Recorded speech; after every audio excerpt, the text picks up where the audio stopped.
Welcome to the Encore Audio Archives YouTube channel. I'm Taper Dave, and this is my channel. I've uploaded hundreds of talks here that I've recorded at meetings in West LA, and I've also recorded conventions starting in 2013. I've got a bunch of those up. And Walt and Mary Murray, the original owners of Encore Audio Archives, started the company in the 80s, and Walt recorded Joe and Charlie's and a bunch of stuff down in Vista, California. My sobriety date is June 20th of 1994.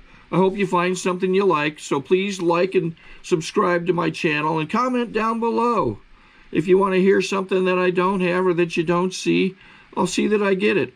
Anyways, take care and have a great day if you want to. So at this time, I would like to turn the meeting over to the home brewmeister, Clarence.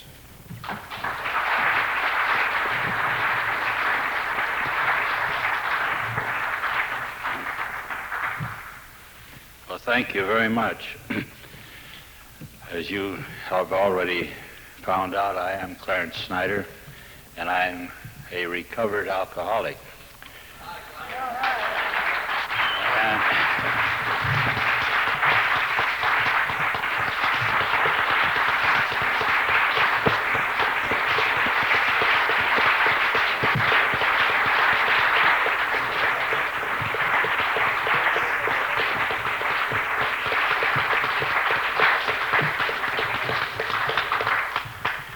Thank you. You're all very, very kind. Last night, we were talking about a lot of the beginnings and things that tended to the beginnings of AA. And I mentioned last night that today we would get into talking about the program.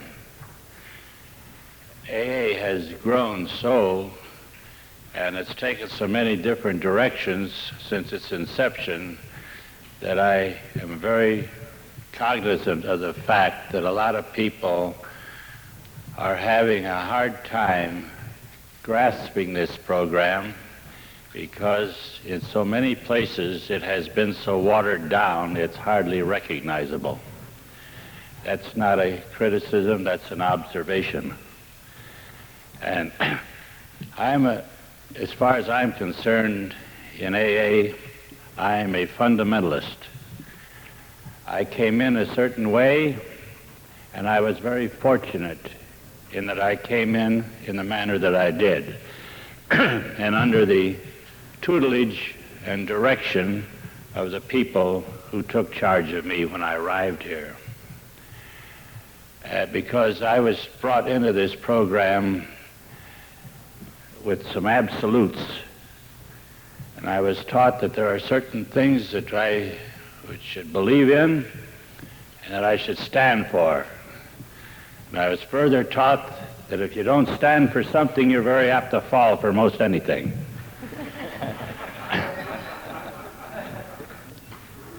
Last night I mentioned that while I was in the hospital, my sponsor, Doc Smith, put me on my knees and made me acknowledge that I believed in God. It was something of a threat, or at least I took it that way, but I took it.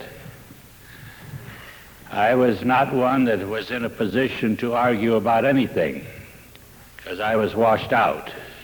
And I see people come into AA today and they have an idea, or somebody gives them the idea that they can have choices on what they can do in this program.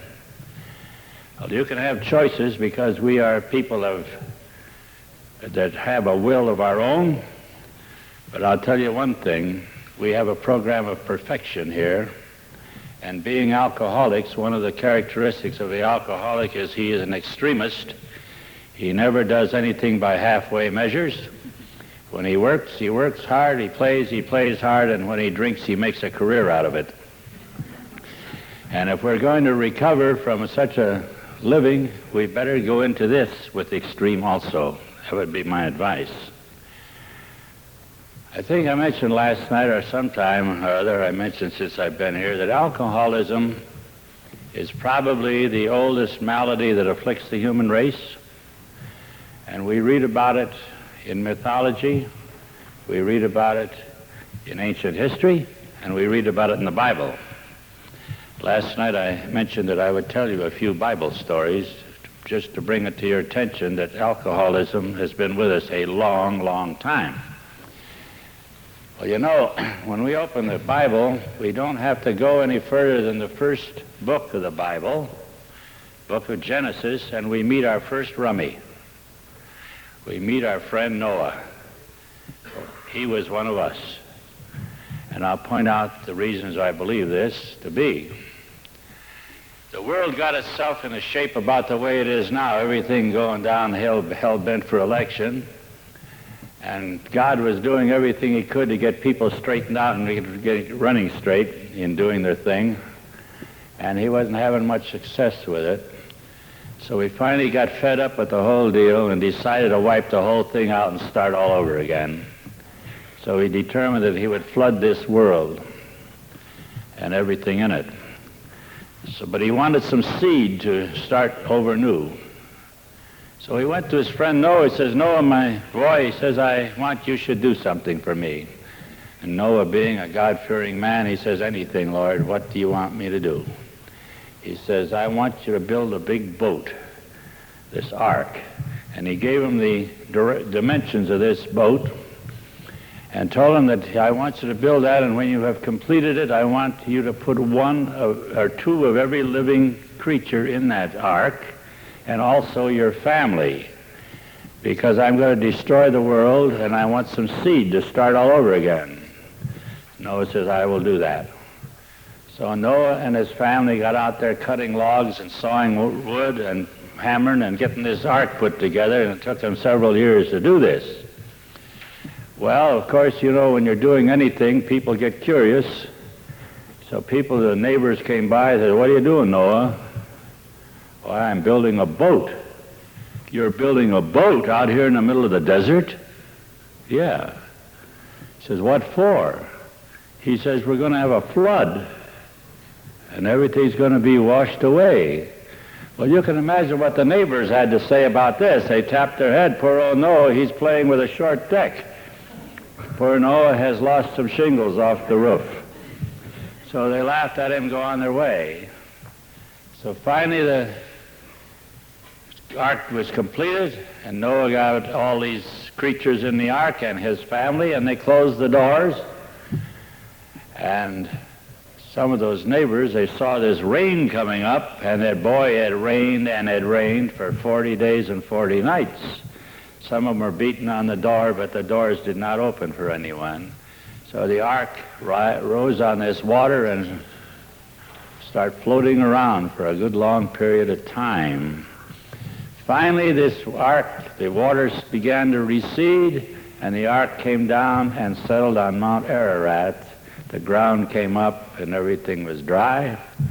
And what was the first thing our friend Noah did? He ran out there, he planted a vineyard, he raised some grapes, he made some wine, and he got drunk. And boy, what a mess he made out of himself. Read that part of the book of Genesis and you'll meet your first rummy in AA, in history. In the Bible, there are also a couple other good stories I like. There are several of them, but I like I'm going to tell you about a couple that I particularly enjoy. One of them is a story of the Good Samaritan. Boy, there's a rummy story for you. Picture this. This lad is lying over there on the side of the road, stark naked, all beat up and half dead. He don't have a stitch of clothes. Everything has been taken from him. He's lying there naked. And you know what happened to him, don't you? He got drunk and he got rolled. I don't know if any of you ever got rolled, but he did. So along came a priest, and he saw this man lying along the side of the road, and the priest, being a man of the world, he's seen drunks lying around before and rolled. So he looks at him and he says, like you hear today, you still hear the same thing today. Good enough for him. The dirty, stinking, drunken bum, he got himself in that condition, let him get himself out the best he can, and he crossed the way and let the poor guy lying there in his misery.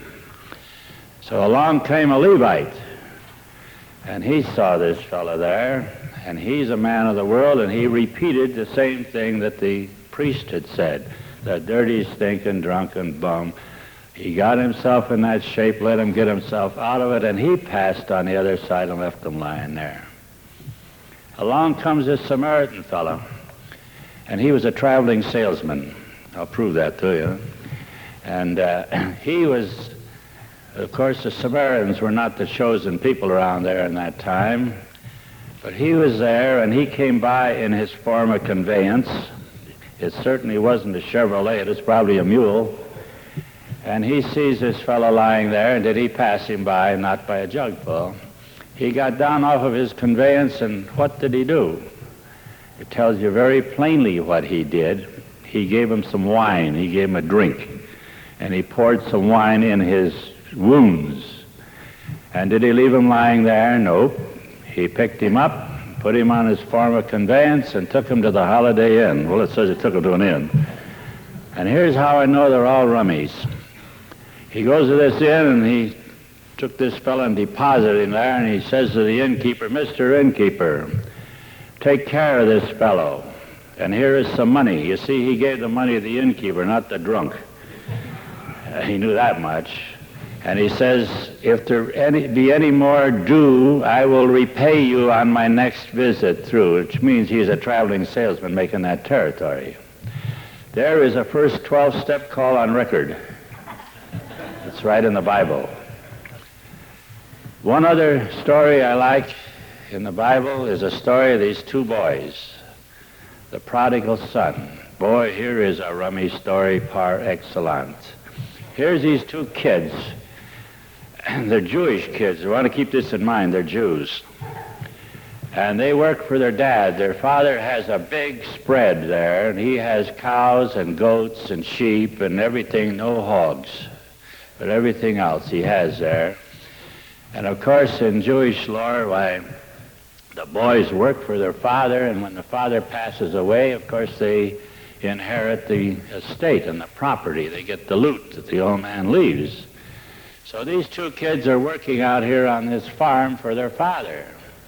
And this one kid, the older one, boy, he does more than he's supposed to do. He's a worker. Boy, he's into everything, doing a lot more than his father expects him to do. He's the Al-Anon kid. But the other kid, the young one, guess who? This young one, he doesn't like working on that farm in the first place, and he wants his share of the loot right now. You ever hear of anybody here feel that way? He can't wait till tomorrow for it.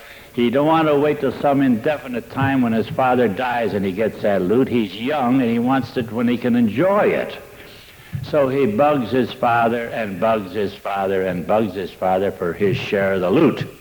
Finally, the father can't take it anymore, and he says, "Okay, take your share and be gone with it." And boy, he did. So he took his share, and what does it say in the Bible?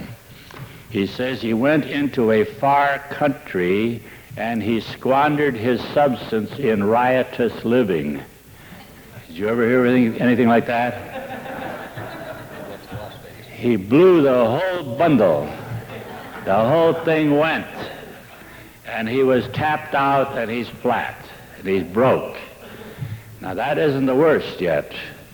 He was in this foreign country, and they had a famine there.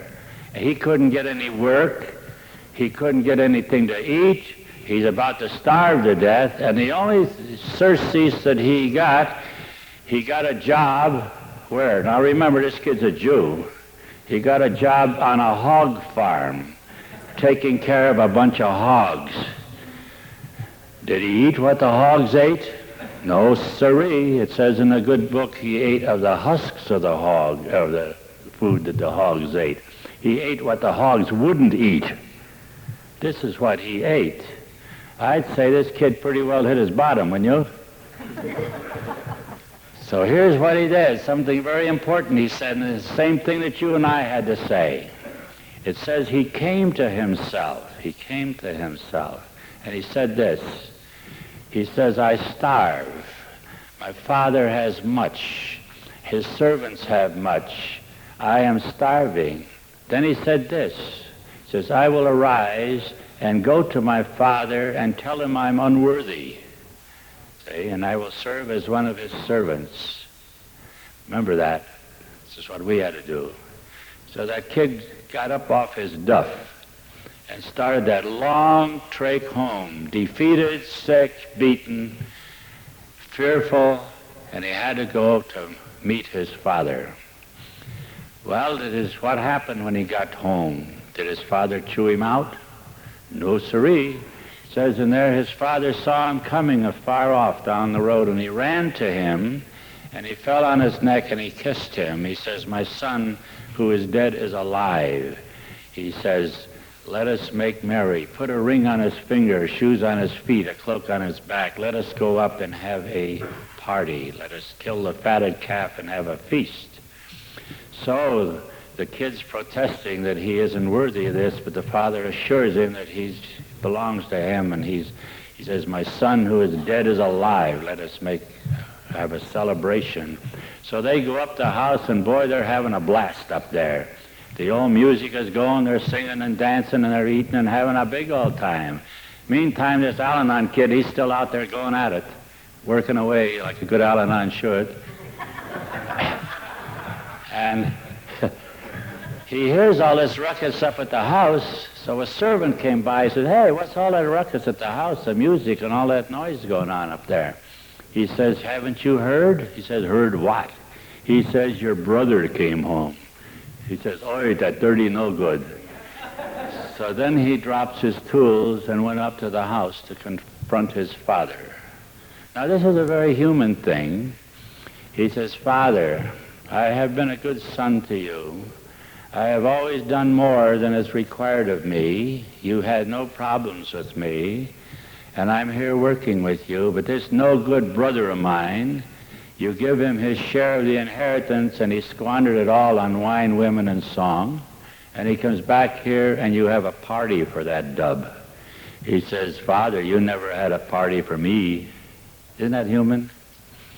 So the father had to straighten him out.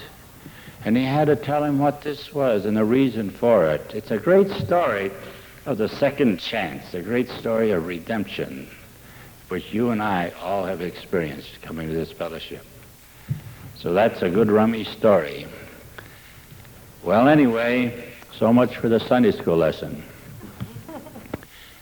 This thing of alcoholism is as old as time. And do you know that all down through history, there was never any solution for the alcoholic? As I mentioned the other night, he had two options. The alcoholic can go crazy or die or both. A little over 40 years ago, when Alcoholics Anonymous came into being, after all this thousands of years of history of alcoholics and millions of alcoholics stumbling across the face of this earth and dying in misery and what have you, and carrying a lot of people down with them. Finally, after this time, this program came into being, and the alcoholic got a third option. He can still go crazy, he can still die, but he can get well. And this was never in essence before. Never. You know, I think that God looked down on these rummies finally and saw what was going on after all these years. He says, I got to do something for those birds. And he got a bunch of people whom you would least expect to do anything, get them together, and here's what we have. Well, I'm forever thankful that I came along when I did. I was a complete washout. As I mentioned the other night, I was on the bum for quite a long time. And I was without everything. And I've mentioned to some people, when I look back on those days and my arrival here and what happened to me in the first years of my AA history, if I were to pick someone to do that job that I was required to do, I would be the last guy I'd pick, because I wasn't prepared for it in any way, shape, or manner. I was broke, I was homeless. I had no clothes. I had no front. I had no health. I weighed 130 pounds. I was unemployable. I had no education. I'm a high school dropout. And I had to go out and confront people of letters to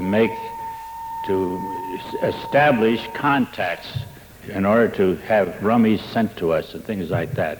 Had to build up associations with hospitals, with the medical fraternity, with the churches, and so forth. And I'll never forget, I just want to tell you this. I went to churches, and I used to they talk about, when I listen to some of this crap that people give you, you should be so anonymous. If I was that way, you wouldn't have an AA. Really, this is ridiculous. Somebody's got to go out and tell somebody about it. This just isn't going to happen like this. Somebody has to tell somebody. So I went out and told people, besides rummies. I went to the various churches. This is something. Do you believe that some of these preachers in some of these churches resisted? They thought we were starting some new kind of religion to compete with them. No kidding. So one thing I want to tell you about the Catholics. We eventually got Catholics in our group. It didn't take us long. We started getting them because Cleveland was full of them. And after this, I'd been talking to I went out and spoke to the Ministerial Association, all the ministers that met in groups. Then I worried about the Catholic Church because they had different ideas about things, and this fellowship of ours came out of the Oxford movement, which was strictly a Protestant evangelical movement. So I didn't expect to get any great hurrahs from the Catholic Church, but I didn't want to get any resistance from them either, which I got from some of the other denominations. So I went to see some priests. Well, in my ignorance, I didn't know any better. I could find out that you can't get any place going to priests about anything in policy of the Catholic Church. You have to go to the bishop. So, well, I'll go see the bishop. I'm just that stupid. I don't know any better. So I head down to the bishop's office downtown, 9th and Superior, and go up there, and I wander into the office of the Catholic diocese, and the lady comes to me and very nicely, polite and smiling. She says, "And what can we do for you?" I said, "I came here to see the bishop." "Oh, you came to see the bishop. How nice." She says, "Follow me." So she takes me through a door in a room here, through another door in another room, another door, and I'm out in the hall where I started from. She threw me out of there so nicely. I stood out there in the hall and I laughed. It hit me funny. I said, "Boy, these Catholics are really organized." So I'm out. So it dawned upon me that there's certain protocol you go through if you want to meet the bishop. He isn't like walking in and seeing a sales manager somewhere. He's somebody else. But I prayed about this, and I prayed, and I know that someday God would prepare it that I can see that bishop somehow or some way. So sometime later, this was wintertime again. As I said last night, everything happens to me in the winter. I'm reading the evening paper, and I read where the good bishop came out of his office that day and slipped on the ice, and his feet went up in the air, and he came down and broke his leg. And they carted him off to St. Vincent's Charity Hospital. And I read that, and I read it again. I says, "God is working. I'm going to see the bishop." Well, I know there was no use running down to see him right now because everyone's going to be in there telling him, they're going to be telling him how sorry they are he got hurt and all this sort of thing, and he has papers to sign, and he'll be very busy for a while in spite of all this. So I gave him a rest. He's going to be there for some time. So I waited a couple of weeks, almost 3 as I remember, and I thought the good Lord ordained that this is the time to go see the bishop. So I put an AA book under my arm. I had a copy of the Upper Room, that Methodist publication. We used to pay a nickel and ran for 3 months. That was our daily reading. I put that in my pocket, and I went down to Charity Hospital. And through some devious interrogation of a couple of student nurses, I found out what room the good bishop was in. So I hiked myself up there, and I walked past his door, and there he is, and they're all by himself, and his legs up in the air in traction. And he's reading a book. He's all by himself. I was right. The people are neglecting him now. So fools rush in where angels fear to tread. So I bust right into the bishop's room, and I introduced myself, and lo and behold, he's glad to see somebody. He's lonesome. Nobody's paying attention to him anymore, and he's used to a lot of attention. So he asked me what my pleasure was, and I told him that I wanted to talk to him about something about Alcoholics Anonymous, and I started explaining this to him. He listened. Finally, he says, well, that sounds like the Oxford movement to me. I says, well, it was, but it isn't. And I tried to explain why we broke out of the Oxford movement. That seemed to satisfy him. So then I said to him, we have a book here. I would like for you to read this book. He says, I'll be glad to. I have plenty of time. Give me the book. So I handed him the AA book, and then I sprung this upper room on him. I says, here's what we use for daily reading. I says, I presume you may have something more appropriate for your folks, because he knew this was put out by the Southern Methodist Church. And he says, oh, no, that's all right. That won't hurt them. They can use it. You know, I never forget that. It won't hurt them, he says. I says, well, I presume you may have something more appropriate for your folks. He says, well, I says, we have a literature table that's pretty bare, and we like anything we can find in a line of spiritual literature that we can read and so forth. He said, you want some things? I says, yes, I would appreciate. He sent us bales of stuff. And we just filled our table full of our literature table. And that literature table was something else. I'm not kidding you. We always had this stuff on there, and we got some Emmett Fox stuff on there.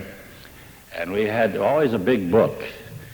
When the meeting was concluded, that table was as clean as a hound's tooth. They took everything off it, including the book.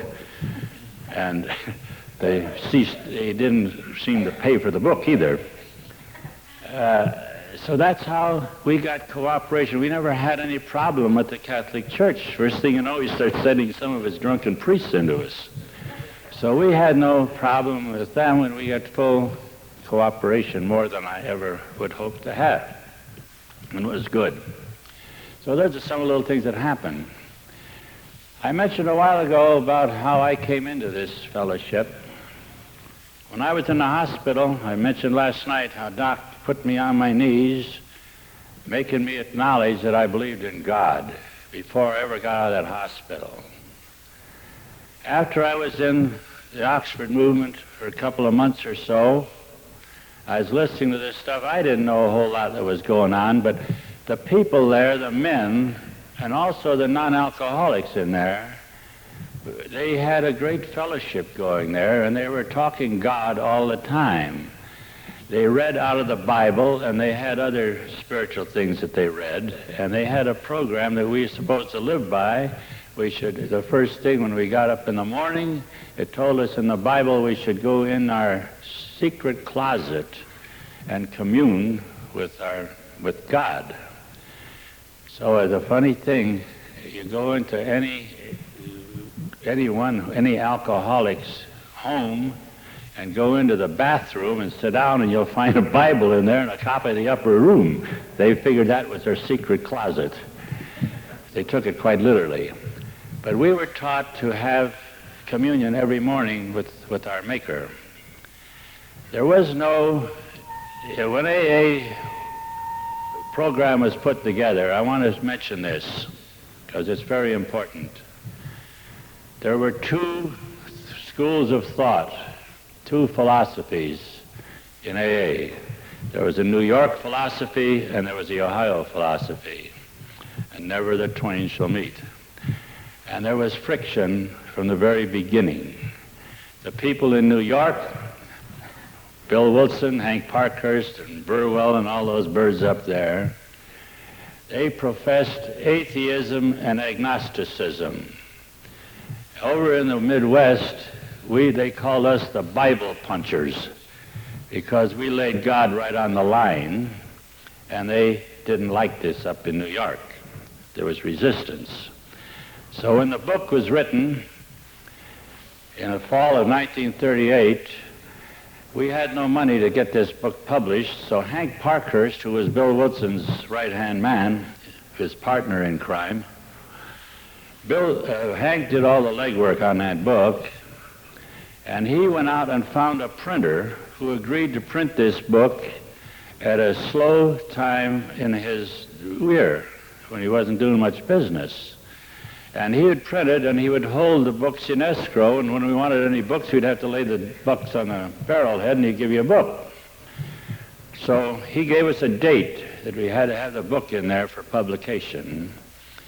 And this big argument came up between New York and Ohio about God.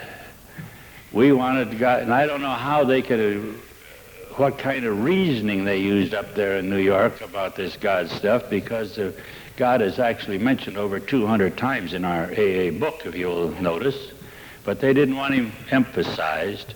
So when it came to the steps where it mentions God, you will notice in italics it says, as I understand him, God as I understand him. The reason for that is this. The time for the publication came up, and unless something was done real quickly, we weren't going to get that book published. So we compromised in Ohio for the benefit of the agnostic boys up in New York to put as I understand it, which softened the blow for them. It was a compromise. Now some people claim that is good, and some people claim it stinks. And I don't think it's so good either, and I'll tell you why. It gives people, an alcoholic will squeeze out of anything. He don't want to be put in a place where he can't sneak out of it. We always have to have an out or an ace somewhere. So they don't want to admit to God. People come to AA, they've been running away from him for so long, and they've had some pretty sorry experiences as far as the religion is concerned. A good many people have who come here. And when they hear that as I understand them, some people lead them to believe they can accept anything for God. So I have heard people say that they can take for their God a chair, a desk, a light bulb. Hey, that's their God. I'll bet you heard the same crap. Let me read you this. It says, we admitted we are powerless over alcohol and my life has become unmanageable. Then it says, I came to believe that a light bulb could restore me to sanity.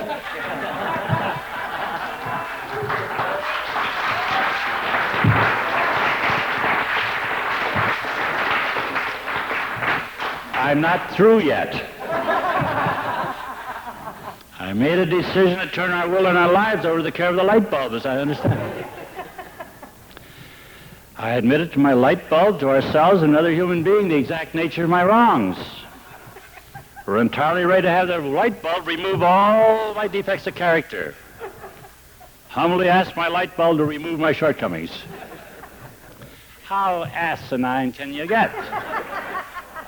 Now, I'm not the only guy here that's heard that in the meetings. My God has a name.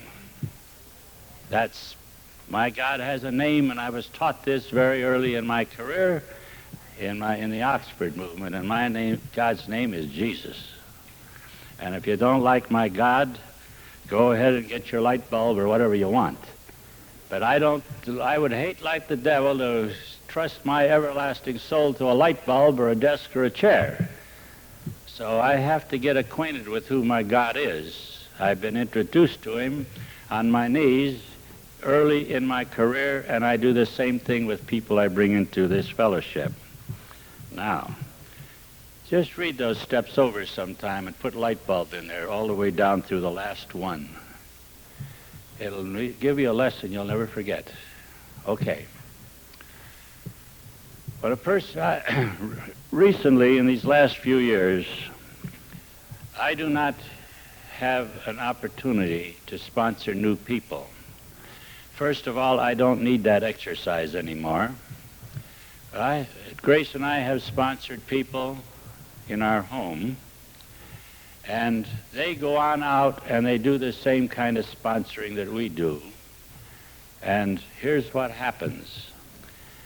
People come to our home, they call us from all points of the compass. I mentioned this, I think, the other night. that they hear about this freak down in Castleberry, Florida, that has some way of fixing rummies in AA, who've been having a lot of problems with AA and a lot of doubts and running up a lot of blind alleys, and they're miserable, and they hear about this guy that has some way of taking them through the steps in 2 days, and they go home and they never drink anymore and they have a good life. Now this happens all the time. This is nothing new. This has been going on for several years. So they call us. I do the best I can to sponsor people over the phone, so they do, or to qualify them rather over the phone, so that I don't waste a lot of their airfare coming down to our place for nothing. But you can't always do it completely, so I have a qualification when they arrive at the house. And here's what it is. Now remember, I'm interested in the bottom line. I'm not interested in what he talks about or thinks about when he gets here, he or she. They come to get what I have. I don't want what they have. That's to make that very plain. It says if you want what we have and are willing to go to any lengths and so forth. So I don't want what they have, but they are not the happiest people in the world, believe me. And they come down to our place, and they've been in misery for a long time, some of these people. So here's my qualification. First of all, I have to know that you are an alcoholic. You have to know it, and you have to admit it. How do I know this? We do this by sharing. I have you tell me about yourself, I tell you about myself, and if this jibes, and you are an alcoholic, and you admit you are, I know you are, then we can go someplace. The next question I ask is, what do you want to do about it? You tell me, well, I want to quit. Well, that's fine, Buster. Lots of people will quit if I'll quit for them. And this is an old game around AA. Let George do it, you know. So they don't like to hear that too well, but the next question's the one that ties them up, and to which I get some very odd answers in the beginning, many times. I say to him, what are you willing to do to quit drinking forever? Forever? Wow! This bird's never had a week's sobriety in his life and talking about forever. That's impossible. So you do get some funny answers, but there's only one answer I can accept. He has to tell me he's willing to do anything. And I'll stay with him till I think he's going to give me that answer. And when he does, it's my option to give him what I have. And if he don't want what I have, he can go home. Period. And suffer in his misery or enjoy it however he wants to do. I didn't make this up. You heard it read a little while ago. It says in our program about if you want what we have and are willing to go to any lengths to get it, you are now ready to take certain steps. Eh? It says in that 12-step program. You hear it read at most meetings. You see it hanging on the walls in clubs. You see it in the book. It's there. I didn't make it up. I'm just talking what the AA program is. I'm not talking about BB or CC or XX. I'm talking about AA. So our program is absolute. So he says, okay, anything you say, that's it. He wants what I have. I says, what are you willing to? He says, anything. Now it's my option. The ball's in my court. He has no option to argue with me. I am the authority then, because he knows that he's whipped. And he's come to me for help. And I'm going to give him the medicine. And here's the medicine. First step says we admitted we were powerless over alcohol. It says something else there. Our lives had become unmanageable. Most people I have found that come my way have never heard the second part of that step. Or if they have paid no attention to it. They hear that first part, I'm powerless over alcohol, and that's all they hear. So they yammer about alcohol for month after month and year after year till they're dizzy and make everybody else dizzy. Listen to them. It's on their mind all the time. They're powerless over alcohol. They don't hear that thing about their life being unmanageable, and that is the most important part of the step.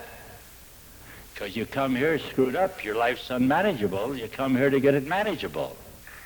People don't realize that. There are 200 well-chosen words in our 12-step program, and if you look at it, you'll find alcohol is only mentioned once.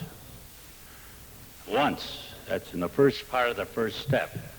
But from that time on, that point on, there's an awful lot said about getting our life manageable. This program is a living program. It's not a dry or drunk program. The fact that we are alcoholics, that is a key when we are powerless over alcohol. That's the key that opens the door where we have an opportunity to learn how to live. If we did not have this, we would never have this opportunity. You know, we are the most fortunate of all people, because all down through history they didn't have any out for alcoholics, as I mentioned. Now we have it. We have the out for the alcoholic, and you and I are the people who have to spread this word and carry this message. There's no one else to do it but you and I. So that would mean that we better find out what it's all about and how to distinguish things and how to put this program across to other people who need it so badly. Alcoholics Anonymous is not what it says in that preamble. This is an association for alcoholics who want to do something about their life, who want to quit. Not for anybody thinking bad that wants to come in and sit down. This isn't an entertainment. This is not a circus. This is not a movie show. This is a life-changing program. And we come here, and it's the only chance we ever have of getting a good life is to change our life, because we're so screwed up when we get here. But unless somebody takes charge of us and sponsors us and teaches us, we're going to have a hard time getting on this program, because we are going to shy away from the fundamental things that this program calls for. People come here, they're full of fear. They've had all kinds of rotten experiences in religion. They're scared to death of God. They have some funny ideas about who he is. To most people, they have the same silly idea that I used to have. I've told this before. My idea of God when I arrived here was some old man sitting up on a white throne with a long white nightgown, a long white beard, writing dirty things in a book about me. He's going to fix me, boy. And I learned all that stuff when I was a kid. I was given those impressions when I was a kid. What do you think that did to my life? I'm no different than you are. You got the same dose. That's why you're here. Well, so I take them down this program now. Admitted we're powerless over alcohol, and that my life is unmanageable. So now you're going to start getting your life managed, and here's the way we do it. The second step, I might say, people fail in AA in step 1 because they don't see that second part of that step, and they fail in step 3 and step 4, and I'll go into that in a minute. The second step says, I came to believe that a power greater than myself could restore me to sanity. Now, I didn't say I believed that when I arrived here. I certainly didn't. Doc made me get down there, admit that I knew God and knew of him and believed in him. But I didn't have any conception about this power greater than myself restoring me to any sanity. And I know there's a lot of people that feel the same way, so they skip that. But how did I come to believe that a power greater than myself could restore me to sanity? It is the power of example of these men who preceded me. These 14 men walked into that hospital room and talked to me, the alcoholics, and told me their stories. And these fellows were laughing. It's been a long time since I had anything to laugh about, believe me. And they had something I wanted. There was something, a kinship there, and I wanted what they had, and I wanted to be one of them. I wanted to belong to something. I didn't belong to the human race when I got here, really. So I came to believe that in this power greater than myself that I call God, because they told me they believed in it, and if I did, he would do the same thing for me that he did for them. And I wanted to believe it. That's the whole thing. Not that I believed when I got here. Now, this next step. Made a decision. Isn't that something for a rummy to do? We are the most indecisive people in the world. And here we're making a decision already. I made a decision, listen to this one, to turn my will and my life over to the care of God. that creature with the nightgown back there that I'm scared to death of and running away from. Believe me, if I don't hurt a whole lot, I'm not about to do that. I can't do that on common sense because I don't have any common sense. It says back in that second step that we're going to be restored to sanity. I laugh. Some of these people, it's serious. I'm serious about this. People say to me on that second step, well, I'm not nuts. You're not nuts. If you're not nuts, you don't belong here. This is the greatest collection of nuts in the world. We are qualified. If you don't think you're nuts, just look back a bit and consider some of the details that you occurred in during your drinking career and ask yourself if those are the antics of a sane mind. We are all crazy. We're nuts.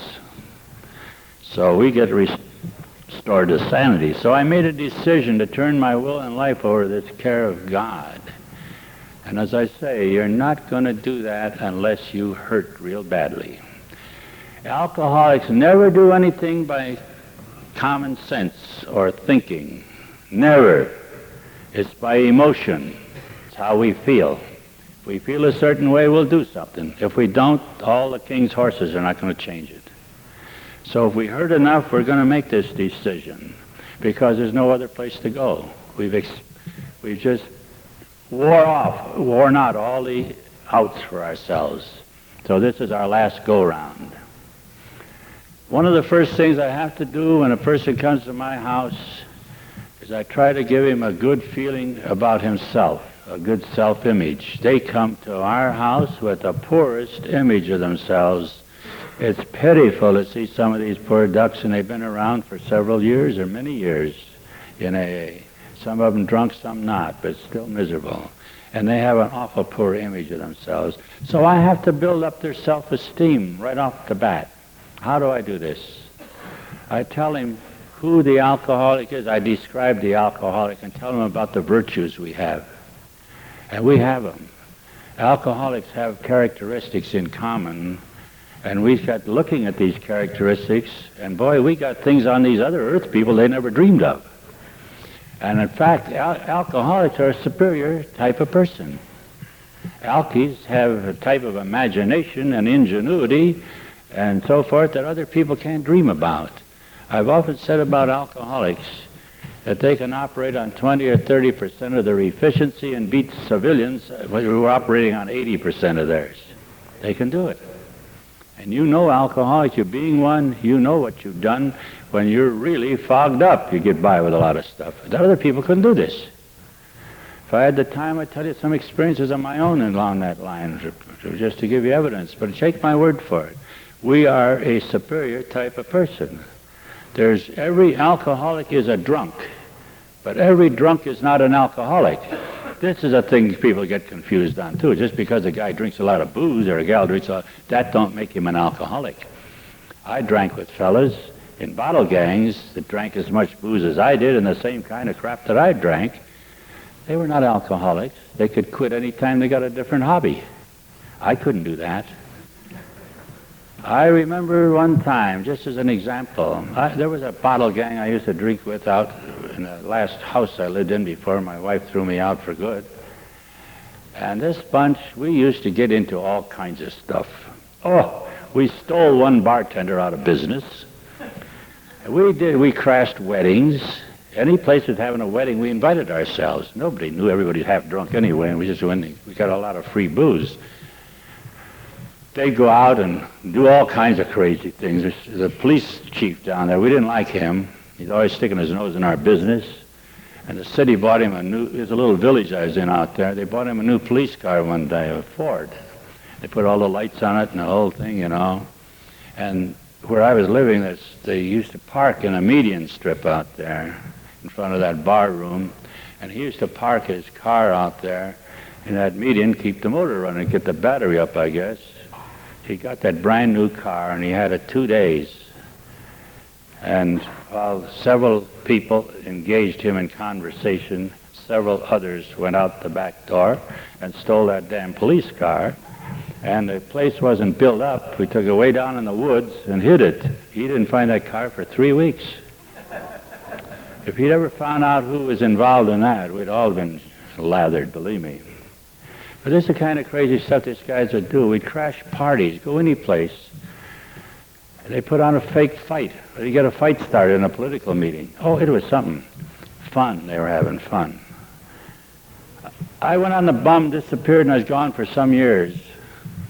And one day, I was sober for a number of years, and I was having a lot of throat trouble. I was having a series of operations for tumors in my throat. I was going through one of those things where you go to a hospital and then you have to go home and get strong enough to come back and have another operation. It's one of those miserable things. And I went downtown one day. I was going to the ball game. I wanted to go down and see the New York Yankees play. I used to like to see those fellas. Joe DiMaggio was one of my favorite ball players, and so Joe was coming to town that day, and so I went down to the ball game.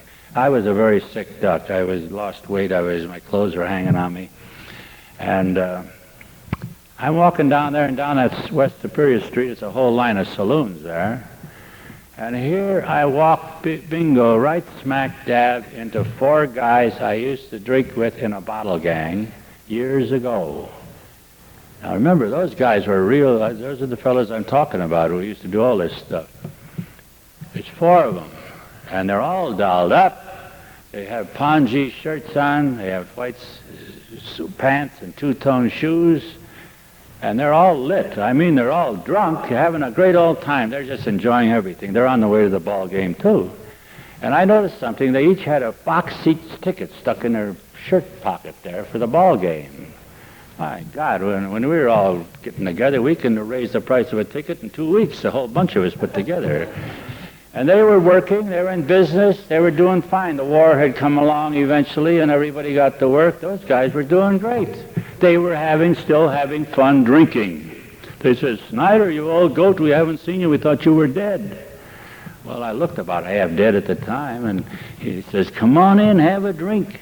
Now, they were under 90 pounds of steam then, these guys were. We go into one of those joints, and boy, they're throwing them in just like they used to, no different. I stand there looking at these clowns, just thinking if all I had to do was join them, I'd be back on that skid row again. That didn't worry them. They're not alcoholics. They're heavy drinkers. A lot of those heavy drinkers don't have sense enough to be an alcoholic. You have to have something on the stick to be a rummy. You're an exceptional person. You really are. I don't care what you look at. If you're a nurse, a doctor, if you're a teacher, if you're a salesman, whatever you are, a mechanic, you'll always find the alcoholics in the top 10. Always. I became a salesman after I came into AA. I wasn't a salesman before, but I could never have gone back in banking and finance after I got in. I wasn't properly equipped for that, and I don't think I could handle it anyway. But I went into sales work, and I did various types of selling. I worked for one concern that had over 600 salesmen in the United States and Canada, and for 7 years I was with that outfit. I was always in the top 10. Top 10. I'm a rummy. I suppose the other 9 guys were too. I trained a lot of salesmen. I worked in various sales capacities. I've been a sales manager. I trained men. The best salesmen I ever found were rummies. If you could keep the buddy guys sober, you got world beaters. They could outsell anything, anybody. That's a fact. So think well of yourself. You got things that other people don't have. Don't let those people run you down and tell you what a bum you are. Kick them in the teeth. Stand up for yourself. People apologizing because they belong to AA. That's the most asinine thing I ever heard of. Go out and tell them you belong to AA. Tell them you're doing something. It kills me. These birds been crawling around on their hands and knees in some damn gutter, shooting snipes or something, and everybody see them in town. They all know they're a drunken bum, and they come in AA. Don't tell anybody I'm here. Don't tell anybody I belong to AA. Gee, some of this crap they give you in AA today. Don't tell anybody you were here. Don't tell anybody about this. Don't mention anything. You were here. Don't mention it. A secret society. How are you going to carry a message with that kind of crap? Grace tells everybody she belongs to AA. Every place she goes. It's funny to listen to that gal sometimes. I'll never forget, we nearly got our marriage postponed on account of this. Let me tell you, yeah. We were going to get married. I met Grace. She was a blind date. And I met her. Eventually, we're going to get married. So she has to go out and buy a dress for this. Women buy a dress for everything, so they get for married, too. So she looked around Orlando and couldn't find anything that suited her, so she went over to Daytona Beach. She got in one of those fancy shoppies over there, and immediately she starts telling this gal there that's waiting on her that she's an alcoholic, belongs to AA, immediately. And the gal says, well, who are you going to marry? This woman admitted she was also an alcoholic. This woman said, yeah, I belong to AA too. She says, who are you going to marry? She says, I'm going to marry Clarence Snyder. She says, you're going to marry Clarence Snyder? She says, I know Clarence Snyder. He had something to do with our divorce. He figured in our divorce. She almost canceled the sale. So it seems this girl and her husband belonged to the same group I did when I was living in St. Petersburg, and they adopted a little kitten, a male kitten. And these people kind of liked me. They were a couple that are on my side anyway. And they named this kitten Clarence after me. And of course this kitten grew into a great big tomcat. And I feel very proud that I had a tomcat named after me. But anyway, this couple had trouble, domestic troubles, and they broke up and they had a divorce. They didn't argue too much about the money or the furniture or what have you, but who was going to get Clarence? That was a big argument. So she's telling Grace about this. So Grace was quite relieved to know that these details of this tomcat business.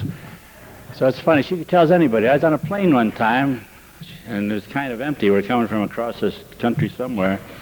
So Grace went back a couple rows of seats and lay down to sleep on the thing. She takes that thing down where she can lay down. First thing you know, the stewardess comes up to me, and I'm sleeping up against the window, and she shakes me, wakes me up. I look up and says, what's with you? She says, I belong too. She says, I just been talking to your wife back there. She says, and I just came into the group in Atlanta a month ago, the stewardess. So she tells everybody that she's in AA. I don't know where it's hurt anybody, but I do know something that's brought an awful lot of people around their attention to AA. They look at her, they say, you can't be a drunk. Look at you, you're too pretty. They think you have to be some kind of a bum, some kind of beat-up rascal or something. You can be that too, but you don't have to be. A lot of people come in here, they've never been in a jail yet. Lots of people never been in jail. Lots of people never been out there laying in the gutter. Lots of people haven't been pinched. Lots of people haven't been up and before the judge.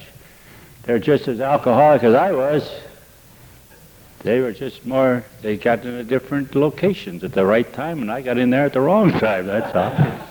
But this happens. So alcoholics are alcoholics. And you and I, it rests upon us to carry this message. It tells us that in the program, in our 12-step program about carrying the message. I told you last night how long it took me to learn a message, get a message. We have to carry the message. There's no one else to carry it. And here's one of the big problems in AA today. I want to share this with you. Unfortunately, a lot of people in AA have given up their right to work with alcoholics and have turned it over to these dry-out places and expect them to do the job we're supposed to be doing. Yes, sir.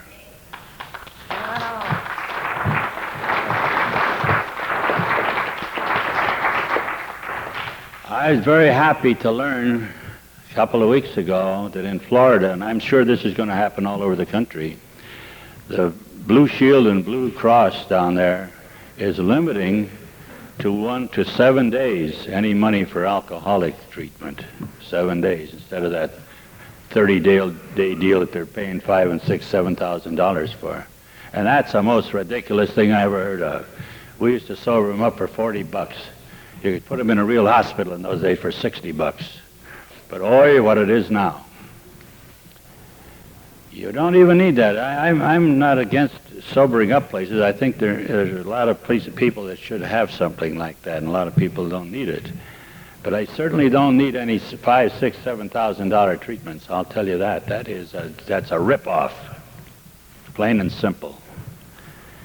And I'm glad the insurance companies are backing up. The reason the Blue Cross stopped it is breaking their insurance company. They're running out of money. They can't afford it anymore.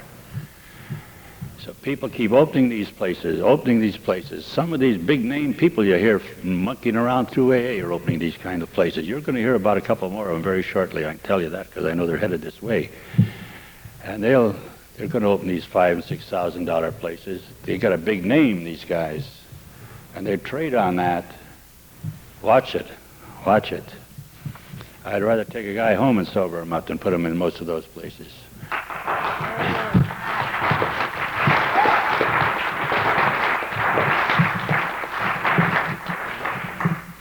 You know, I think some people need some medical attention when they come here.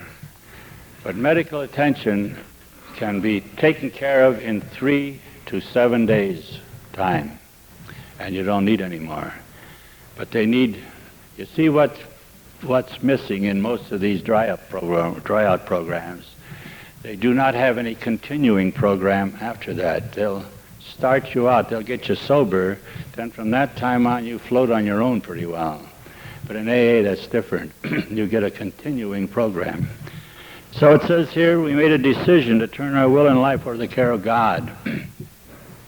That's quite a decision. When I take you through those steps, you're on your knees on that. I introduce you to your new manager in step 3. You meet your new manager in step 3, and you talk to him, I talk to him, and you feel something coming back, really. You meet your new manager. You're unable to manage your life, so you hire a manager in step 3. Now listen, get this next step. This is one that really fractures people. It says, and they misunderstand this, made a searching and fearless moral inventory of ourselves. Made a searching and fearless moral... Now, what does that mean? What is a searching and fearless moral inventory? People misunderstand that, and they read a lot of stuff about a 4-step inventory that's put out by various people and places and things, and they're all crazy. They are. They don't know what they're talking about. Let me tell you what it is.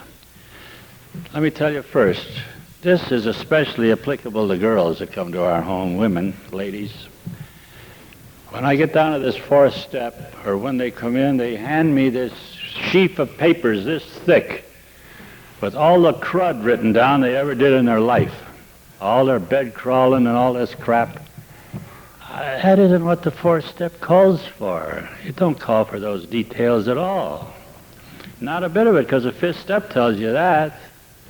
We're interested in the nature of your wrongs, what makes you do these things. So when I come to the 4th step, here's what I do. I have a piece of paper there, and I have all of these things written on a paper. There's 20 questions I ask them. Now these will be on your tape, so don't come up and ask me to write them out for you. They'll be there. You can get them from somebody. Yeah. So here's what I ask a person for their moral inventory. When these women hand me this bunch of crap that they brought today, poor dears have worked weeks and months getting this stuff together. I don't know how they remember all this garbage. Most of the most interesting things I ever got involved in when I was drunk, I don't remember it. Somebody else told me about it. I operate a lot in blackouts. And some of it is a matter of record, too. But here's the questions on a 4th step inventory. I ask them about self-pity, self-justification, self-importance, self-condemnation, criticizing, negative thinking, vulgar immoral thinking, insincerity. Here's one for you kids. Procrastination, dishonesty, impatience, resentment, hate, enviousness, jealousy, laziness, lying, gossiping, selfishness, and fear. Those are the questions if I ask if they have any of those things. So they tell me which ones, so I check them as I go down. Ordinarily, most people have 10 or 12 of these defects of character. 10 or 12. I've only met one person in my experience that had all 20 of them. And you would be surprised who this was. This man was a very successful businessman. He came down from Tennessee. And he was a vice president of a large manufacturing concern up there. And he had a tremendous job and a lot of bonuses, and he had everything that any person could want financially and so forth, and was well set up socially and all that sort of thing. And he was a hot, real top-line executive. And he had every one of those things. And I said to that man, "You are the worst screwed-up bum I've ever met." And he admitted it. Okay, so there are the ones we ask about. But usually people have 10 or 12. I had a girl come down from South Carolina once that she had 19. She almost was perfect. But she missed it by one, the dear thing. Now, it's very plain. Those are the things we have to find out in a moral inventory. Not the details of your transgressions, but what caused them, what brought you around to do all those things. So here's what we do. We find out what these things are and what happens. The fifth step says, I admit it to God, myself, and to another human being, the exact nature of our wrongs, not the wrongs themselves. A lot of people think it's a nature of our wrongs. It reads very plainly there, and people miss that entirely.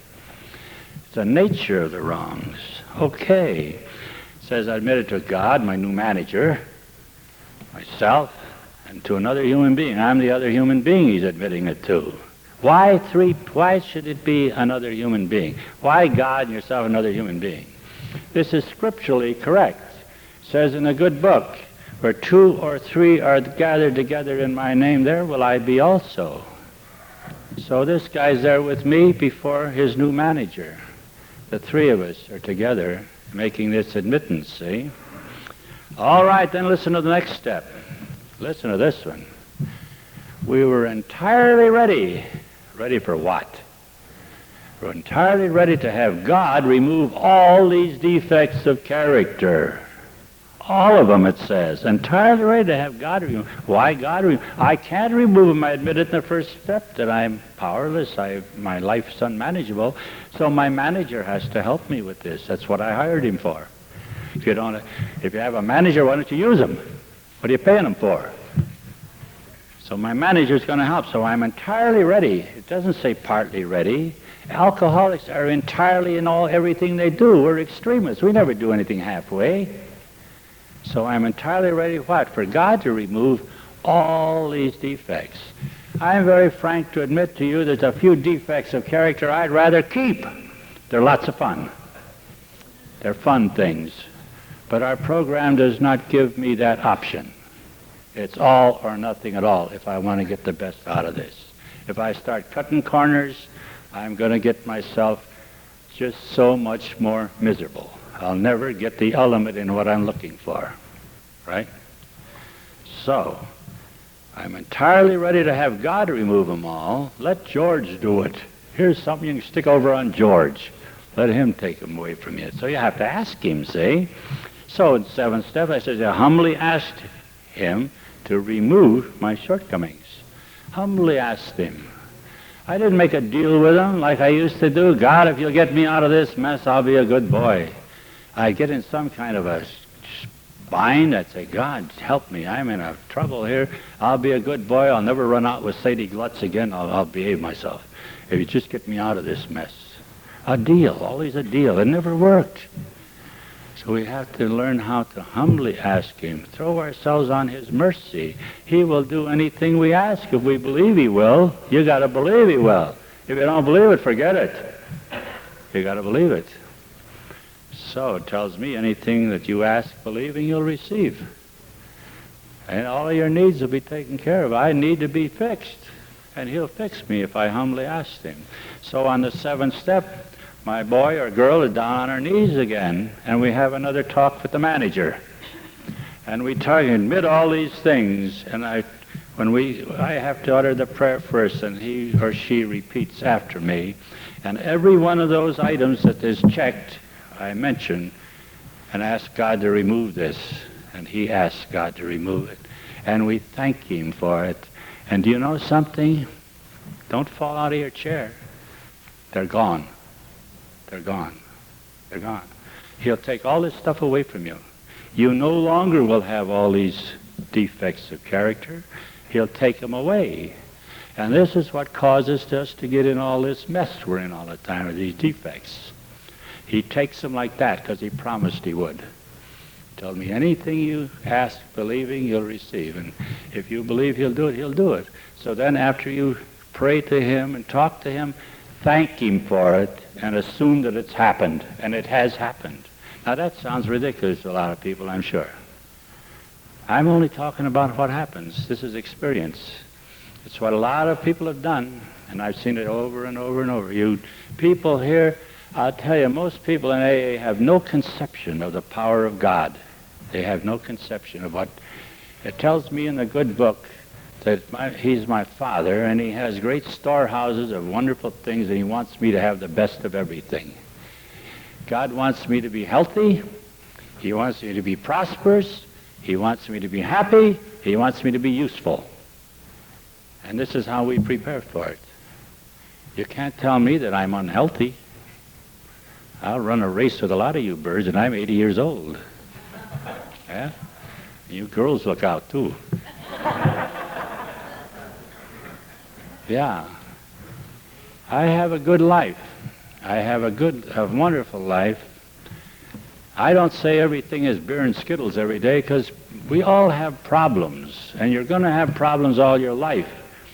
But when you get into this program, you will know how to handle problems, because you don't have to do it yourself anymore.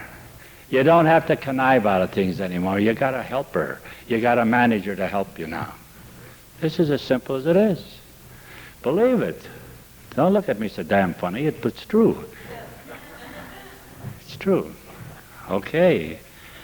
So I humbly ask them. After the 7th step, I say this to every one of those persons that I'm working with. Grace does the same thing. She does this too.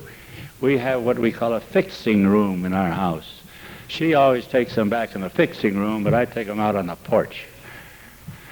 She always goes in the fixing room. We have fixing room in Eureka, California. We got them up in New York State. We got a fixing room every place we go where they have retreats. She uses that fixing room like you wouldn't believe. And went up there in Northern California one time. I got the biggest charge out of it. They have a sheriff up there of that county. That guy is about 3 times my size. He's like this. He's about 6'8", this guy. Weighs 300 pounds. And he's all man. I mean, he's not fat and flabby. He's man. He's a muscle. She get that great big guy on his knees there alongside her. She was almost lost. I couldn't even see her.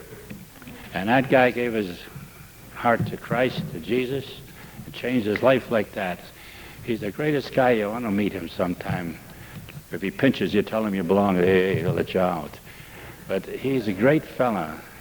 But when I see some of the things that happen in this, it's to most people it would be unbelievable, but it happens. So after the 7th step, I tell everybody this. I tell them this. You are now the cleanest person in the world. You do not have one thing against you. God has forgiven everything you've ever done. I don't care what kind of crud you've been into. You've asked forgiveness, and he has given it to you. You're forgiven everything you've ever done. I say, you are as clean as a driven snow. Nothing against you. He holds nothing. And when God forgives you, he forgets. It says in a good book, he will remember it no more. It'll be as far as the east is from the west. So your sins are forgiven. You're clean. All right. Now what do you have to do? You have to keep it clean. Everything's gone. I like to put it this way to a person. I generally do. I say your life is like you know what a tape recorder is. If you don't, ask him. We have tape recorders. We all know what how to operate a tape recorder. And it goes along and it picks up everything we're saying. Well, maybe you want to erase that thing, that tape. It's a lousy one, so you don't need it. You want to use it for something else, so you erase the tape. You just run it without talking in there, and it erases it, see? Your life is this way. When you were born, it's like your life started on a tape. Everything you have done, good, bad, and otherwise, is on that tape. After that seventh step, the tape is erased. There is no more record of your life. It's gone. It's gone. So you start on a new tape. See? That's the way I like to put it. Now, you have to keep it clean. Our program is divided into 4 phases. The first phase of our program is step 1. That's a step of admittance. I admit I'm powerless over alcohol and my life's unmanageable. Second phase is a 2nd through 7th step. That's submission, where I submit my will and life without reservation to the care of God.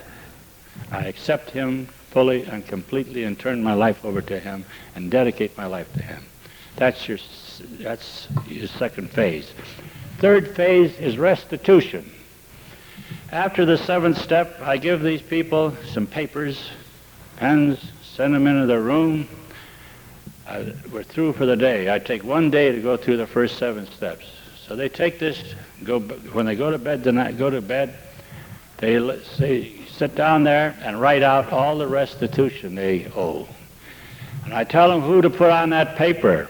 Start with your own family, your wife or husband, your mother, father, sisters, brothers, aunts, uncles, cousins, and on and on and on. Your neighbors, the people you work with, the people you've cheated, the people you owe money to, and everybody that you owe anything to, in apologies or otherwise, put it on that paper and bring it to me in the morning. And they bring this thing to me in the morning with all these details of those different people. Some of these people are dead and gone, some of them have disappeared, but they put it down just the same, everybody. They bring it to me, and I go over it with them and tell them what to do in every instance. Tell them how they should make the restitution. Any new person coming in AA should never, never try to go through this restitution step alone. He should have help by some person who is knowledgeable and understands and has a loving attitude and has a little smarts about him. Because you can go out in your enthusiasm and cause a carnage by going out and telling people things involving someone else. And that's a very easy thing. We can't go out and get our skirts cleaned at the expense of someone else. I'll give you an example. Some time ago, quite a bit ago, I happened to be at a meeting one time down in Winter Park at noon. I think Grace was in the hospital at the time, I believe, and I used to stop at this meeting every once in a while at noon because I passed there going back and forth to the hospital.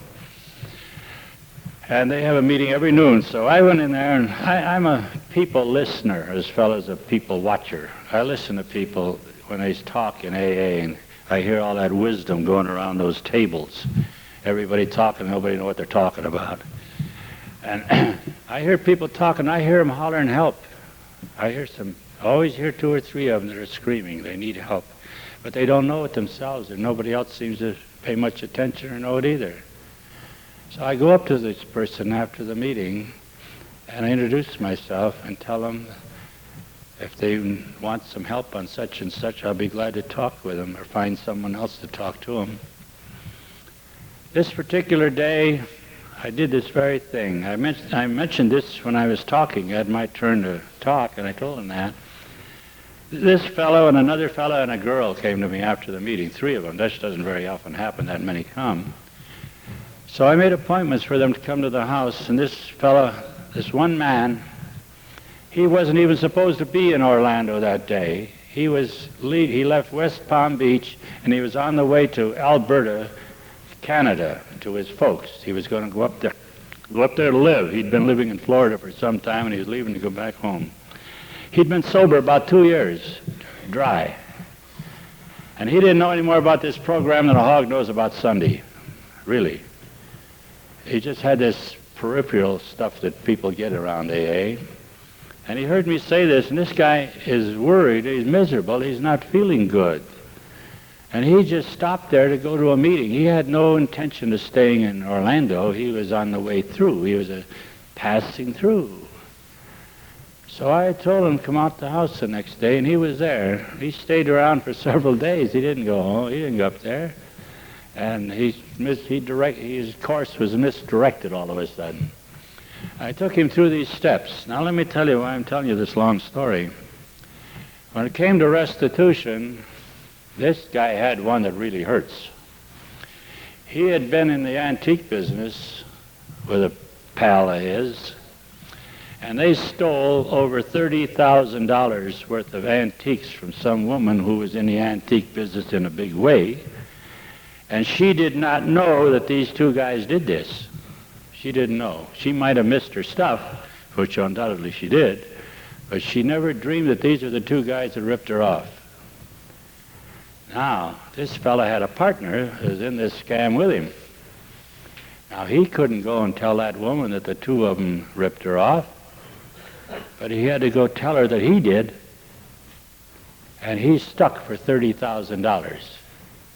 And he is paying that woman. And he didn't even have a job when he found this out, but he's at it now, and he will make the money eventually and get that paid. Now that's an extreme case. But in restitution, most of the restitution demands that we come and make apologies to people. And it'll happen to you like it happened to me. Some of them will say, that's fine, old boy, good luck. Other ones say, okay, you'll quit, you're trying to do something, just leave me alone. They'll tell you that. Whether they accept your apology or not, you hope they do, but they don't all do it. But if you've done what you're supposed to do, and that's on them now, it's not on you, it's not your problem anymore, it's their problem. You see how you can stick it over on somebody else? We always like to stick something on somebody else. Now obviously there are people whom you cannot make restitution to because you don't know where they are, they've moved out of your orbit, or they're dead. What then? That still has to be done. So you ask your new manager to handle that for you. Isn't that simple? What do you got a manager for? He'll do the things you can't do. He tells me that I can do anything, accomplish anything. Between he and myself, anything can be accomplished. By myself, I can't accomplish much. But with him, I can accomplish anything. So he'll do this for you if you ask him and thank him for it. So leave it go. But the people that we can contact, we are obliged to do that and make our apologies. Bingo. That's it. All right. We have taken these 7 steps, and then we're taking care of our restitution. It's going to be done. Now listen to this very carefully, because people have accused me of rewriting AA. Clarence says we don't need the steps. That's, you hear some of the flakiest stuff around AA. After we have taken 9 steps, after we have done 9 steps, is that plain?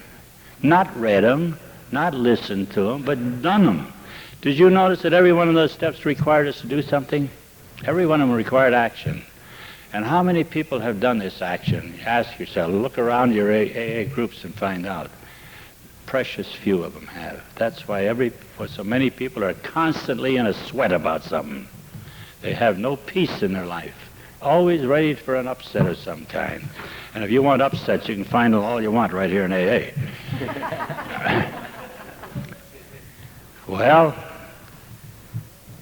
after taking 9 steps, forget them. Forget them. You don't need them anymore. I hear people say, oh, I'm having an awful time with step 5. Oh, what a time I'm having step 4. What enough? Hell, they'd never been in steps at all. They wouldn't be talking so asinine. No, they haven't been there. Once you take them, forget them.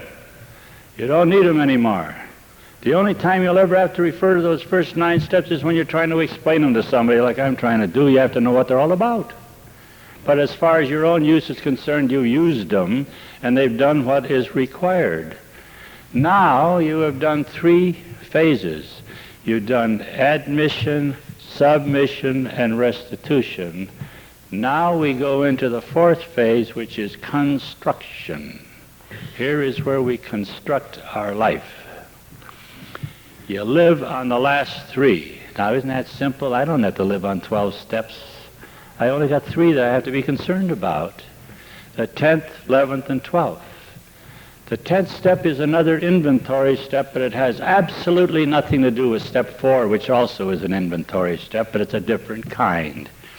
Step 4 says we made a searching and fearless moral inventory of ourselves. It don't say that in this step 10. You notice this continuing, it says continue to take a personal inventory. That's not a moral inventory, it's a personal, and it says something else. And when we were wrong, we promptly admitted it. Boy, there's a squeaker for you. When did we ever admit we were wrong? An alcoholic won't admit anything. He won't admit it's raining outside. It might involve him in something. Or the sun's shining out here. Don't admit it. Don't say anything. Keep your peace. Keep your peace. If you don't believe that, I don't know if I said this before around here, but I don't suppose any of you people ever been in court. But I think you ought to go down some Monday morning to your municipal court. Because you're paying those birds down there, you ought to find out what they're doing with your money. And you get down there, and Monday's a good day to go, because over the weekend, the gendarme has picked up a lot of drunks and thrown them in a tank, and so Monday morning, they come up before the judge. So here comes this rummy up before the judge in the morning, and he's standing there like this, you know, he's trying to shake this drunk out since Saturday night or Friday night or whenever they picked him up, and he is sick and he's scared and he's got the shakes and the shivers and what have you. And the bailiff reads off all these things that he did. He went driving while intoxicated, he sideswiped a police car, he went through a plate glass window and got out and fought the police. A few more things happened, and he landed in the cooler, in the drunk tank. So the bailiff reads all this stuff off, and the judge looks at this donkey sitting and standing in front of him, that rummy. He says, "You were drunk." No, not me. "Well, you were drinking." Well, after a lot of that hassle, this rummy will finally break down and admit to having had a couple of beers. You look out for these guys that drink a couple of beers or a menace. I never heard of any guy getting in trouble drinking whiskey, but those guys with a couple of beers, they are world beaters. So there we are. That's admittance. Don't ever admit anything. Don't admit it. Never. That's a cardinal rule for rummy. But here we are. We're admitting things. We continue to take personal inventory, and when we were wrong, we promptly admit it. Now let me explain this. The 10th step is a check on my daily life, and I'll tell you how I do mine, because I have to have a simple program. I'm not smart enough to have these complicated programs that people learn about in these dry-out joints, and these psychiatrists teach them. I have to have something simple, because I'm a simple guy, and I have a very great lack of education, so I don't know any 5-syllable words or anything like this, so let's get simple. So here's the way I do my 10th step. It says I continue personal inventory. What does that mean? This is a personal check on my daily life. What did I do today? I like that dog. I love that dog, so he threw her out and got the dog back. I'll tell you, we had characters you wouldn't believe. We had those men coming up there every night of the week to Walter Beilstein's house back at the funeral home. They come up those stairs, and here's something that happened. The neighbors are wondering what's going on upstairs in that, over that, behind that funeral home. All these men, 100 or so men streaming up there every night. They know there's something nefarious going on up there, so they want to know what's going on in their neighborhood, so they send the police over. So one evening, the cops come in, and the sergeant comes in. I greet him at the door and ask him his pleasure. He says, "I want to talk to you about what are you guys doing up here?" And he's looking around. He recognizes a lot of those birds in there because they've been customers of his in a wagon for year after year. I says, and I told him, we fixed these guys. We sober them up. He said, you mean to say that one's sober and that one's sober and that? So go smell them. They don't drink? No, they don't drink. They ain't going to drink. They'll never drink again. I thought, what faith we had. So he looked his bunch over and they left. There's nothing he could do.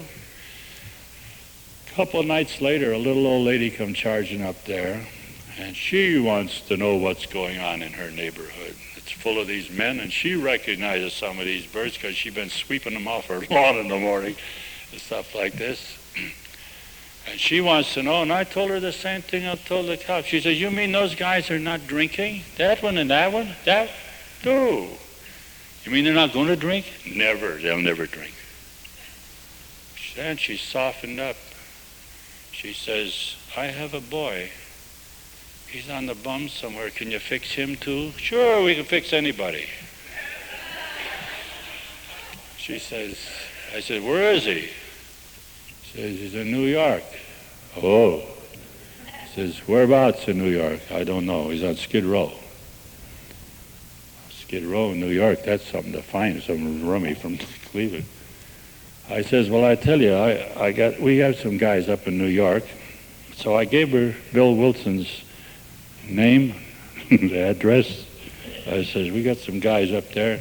I'll get in touch with them. First I says, I'll get in touch with them. She said, no, who do you have? Who do you have? So I give her Bill's name and address.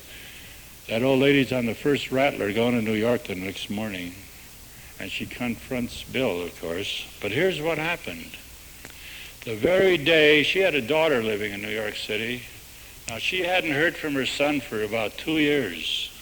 He used to be a sales manager for one of the big distilleries. He was advertising manager for Calvert Distilling Company. I think he believed his ads too well. And he wound up on Skid Row. The very day she'd landed in New York at her daughter's place, this guy called his sister while his mother was there. What do you call that? She hadn't heard from him for a couple of years. What do you call that? So they got a hold of this bird. Do you know what happened to that guy? He became the first editor of our Grapevine. He's lived a sober life for many years. He just died about 2 years ago. Wonderful fellow. Here's the old lady in Cleveland. Her boy is out there on the Skid Row in New York, and he brings it all together, and he comes in here, and he's a very active person in this AA activity for the rest of his life. Wonderful fellow. He got married, beautiful wife he had. Several years ago she died. I remember that so well. He just passed away a short time ago himself. These miracles that come along that happen, it's hard for people to believe this. Now talk about women. We like to talk about women. There were no ladies in AA in those days. Doc Smith and Bill Wilson were against female alcoholics. They were poison. In those days there was a terrible double standard as far as women were concerned. Any woman that got drunk was a bum in everybody's estimation. I mean, that was it.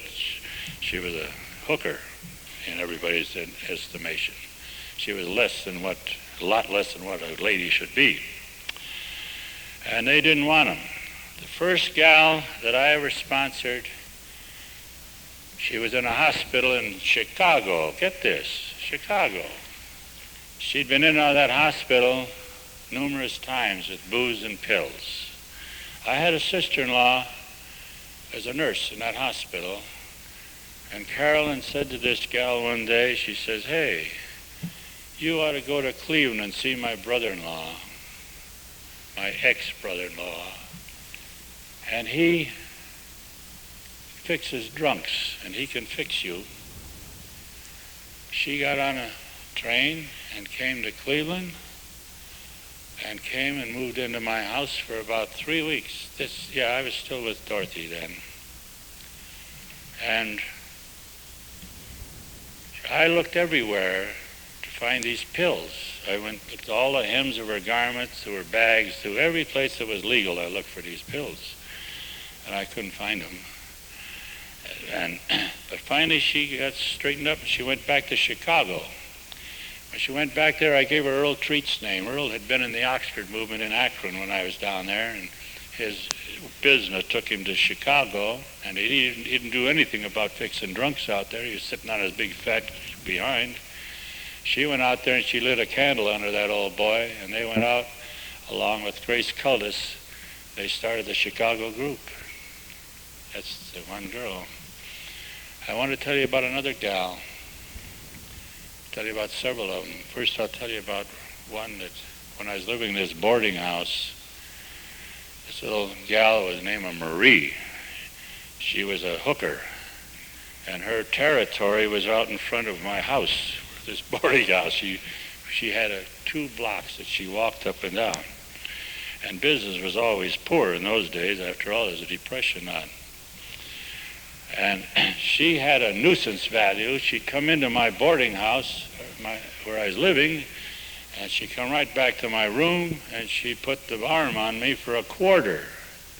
She had a 2-bit nuisance value to get rid of her.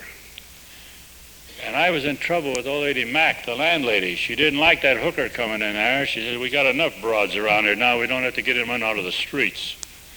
And I was about ready to get thrown out of there because of her coming in there. Of course, the old lady Mac didn't understand what was going on here. So finally, I had to figure out some way to get rid of this gal. She, meantime, had gone into, before this happened, had gone into AA. And she got enamored of some guy, and this romance blossomed for about 6 weeks. And then this guy dumped her for somebody else, and she went back on the street again. So she's parading up and down, coming in and bothering me all the time. Well, anyway, I got to find some way to get rid of her in a humane fashion. So I went to the state liquor store. I hadn't been in one of these stores for a long time. In fact, I wasn't allowed in them while I was drinking. They got a law in Ohio, you can't go in there drunk, and I was always drunk. I went in and said to this guy running the state liquor store, what do you have here, the worst whiskey you got in the place, something that'll turn people inside out? He looked at me like I'm daffy. I said, yeah, I mean it. He said, you do? He said, well, I think I got something for you. So he went out in the back of the place and he brought a quart bottle of Old Cotton Picker. Old Cotton Picker is a Kentucky corn whiskey. And it cost me 90 cents for the quart. So it wasn't the greatest, you know. And I take my Old Cotton Picker and take it home and put it in my drawer at home. Sure enough, Marie comes floating in another night or so and wants a drink. I says, Marie, you are in good fortune. I have a drink right here for you. You don't have to go out scrounge for it. I got a drink right here. Oh, she was happy about that.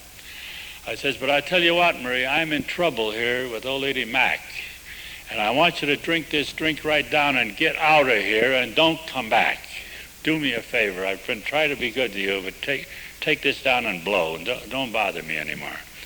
Okay. I poured her out a water glass full of Old Cotton Picker. I says, now take this and drink it down. Don't even take a breath. And she did. And boy, when that hit her, you think you hit her on the head with a mallet. She fell on her butt, and there she lay. She had knocked her flatter than a rug. So I dragged her out of there, and that was the last time she ever came back for a drink.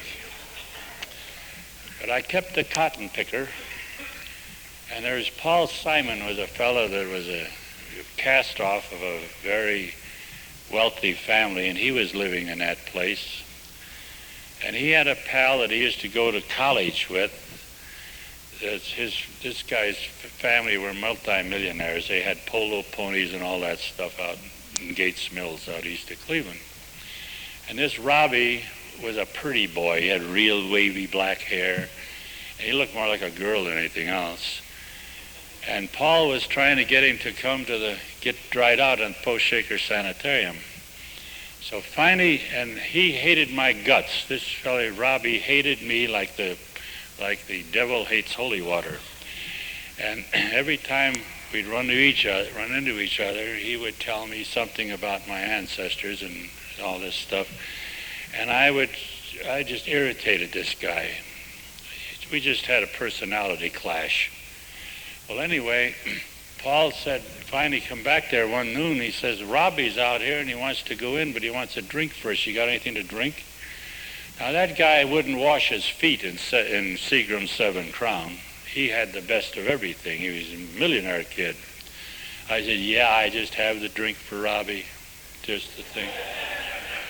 So I pour a water glass full of this old cotton picker and go up to Robbie's room with it, and as soon as I go in, why, Robbie greets me with the usual 4-letter words, and I respond in kind. And I start to irritate him. And I said to him, I said, you know, you want a drink. You look more like a girl than a boy. I don't think you know anything about drinking. I says, you drink like a girl, you look like a girl, I think you are a girl. You're not a man. And he get mad as a wet hen, see? So he says, I'll show you I can drink. I said, you can't drink. Yeah, I'll show you. All right, you show me. Let me see you drink this water glass full of booze without taking a breath. I'll show you, you SOB. And he shakes that, glug, glug, glug. Down he went. We picked him up and threw him in a car and took him in there, and it's the last drink Robbie ever had. It's the last drink he ever had. He sobered up. If he's living, he's still sober today. After a year or so, we got on good terms, but there you had to irritate this guy. You give them what treatment they need. You have to know your prospect when you're selling this. Okay. Well, now, let me tell you about a girl. Somebody said I only got a short time on the tape. I can't worry about tapes. Are you worried about tapes? You know,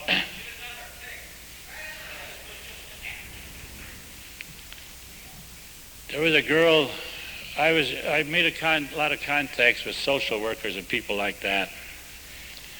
And Miss Mooney was a social worker. She sent me several men, whom we fixed. She called me up one day and says, do you fix women? Sure, we fix women. We didn't have any, but we fixed them just the same. She says, I got one for you. So I went down to meet this genius that she had. This girl's name was Catherine. Catherine was very thin. I used to call her old 6 o'clock. She's straight up and down. Had about as much shape as a lead pencil. And she was Irish, and she's rather young, and she had the most filthy mouth of any person I ever heard. She could swear. I never heard anything like it. As I've often said, I think she taught sailors how to swear. So there she was. She had belonged to a very wealthy family once, and they threw her out because she'd been playing patty cake with one of her uncles and broke up his home. And she was on her own, but she'd been educated abroad. She had a good education.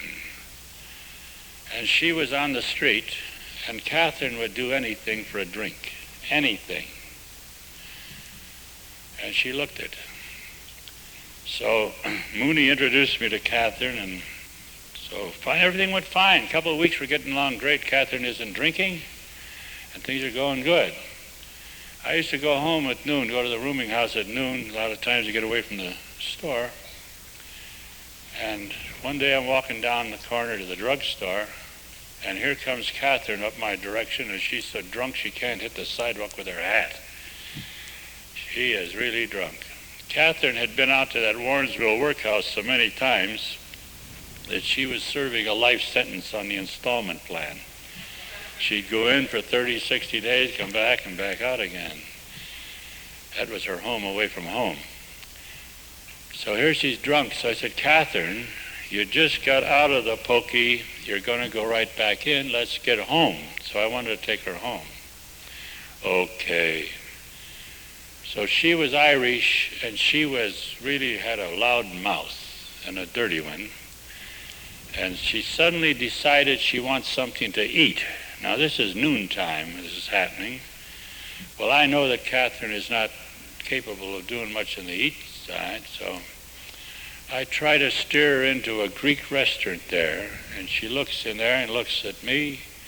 She says, I wouldn't eat in a dump like that. It had those enamel tables, you know. Says, I am a lady. I want a tablecloth where I eat. That bum. Oh, so I try to humor her, and I want to get her off the street, and I made a terrible error. I took her down to 79th Street, and there's a nice spaghetti restaurant down there, an Italian restaurant. Carpets on the floor, tablecloths, and men waiters with the dickies and the whole thing, you know, tuxedos they're wearing. So we go in there, and as soon as we got in there, I knew that I had made the mistake of a century, because she's loud, she is profane, and she stinks. And we go in there, and the head waiter meets us and takes us to a table, and she's having a few words with him on the way. And we get seated, and he leaves, and she flings a few remarks as he goes. The waiter came and took her order, and she ordered spaghetti. I know she has about much chance of handling spaghetti as I have climbing over that building. But she ordered it. Well, meantime, she's having some problems with the people in the next table over here. And she's exchanging pleasantries with them about their ancestors. And now remember, these are all professional and business people having lunch in there. It's a nice, refined place. They're not used to any such stuff.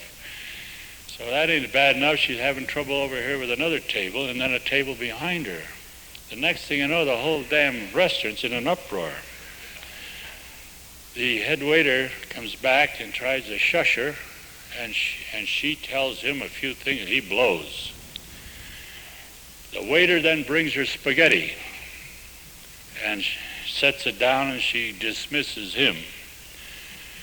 And then she starts to wear this spaghetti. She sure can't eat it. It's coming down here. By this time, as I say, that restaurant's in an uproar.